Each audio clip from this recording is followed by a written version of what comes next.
বৃহস্পতিবার 10 এপ্রিল সকাল 10টায় স্বেচ্ছাসেবী সংগঠন বন্ধন পরিবারের আয়োজনে মাদারীপুর সরকারি কলেজ থেকে শুরু হয়ে শহরের প্রধান প্রধান সড়ক প্রদক্ষিণ করে ফিলিস্তিনি ইসরায়েলি আগ্রাসনের বিরুদ্ধে প্রতিবাদ জানাতে বিক্ষোভ সমাবেশ ও র্যালি অনুষ্ঠিত হয়।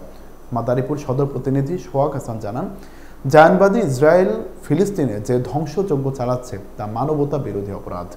শিশুদের আহাজারি, নারীদের কান্না এবং বৃদ্ধদের অসহায়তা বিশ্ববাসীর হৃদয় বিদীর্ণ করছে, অথচ ক্ষমতাধর রাষ্ট্রনেতারা নিশ্চুপ।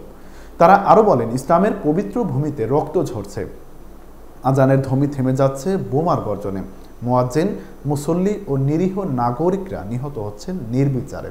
ফিলিস্তিনের প্রতি এই বর্বর আগ্রাসনের বিরুদ্ধে বিশ্ব মুসলিম নেতৃবৃন্দের কার্যকর অবস্থান নেওয়া এখন সময়ের দাবি।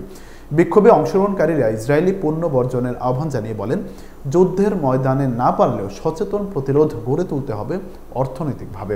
তারা মুসলিম বিশ্বের নেতাদের প্রতি আহ্বান জানান যেন ইসরায়েলের আগ্রাসন রুখতে দ্রুত কার্যকর ব্যবস্থা গ্রহণ করা হয়।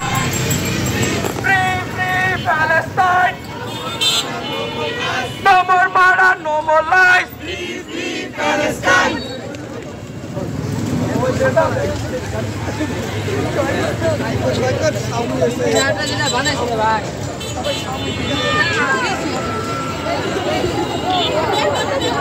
Free, free Palestine. No more murder, no more lies. From the river to the sea.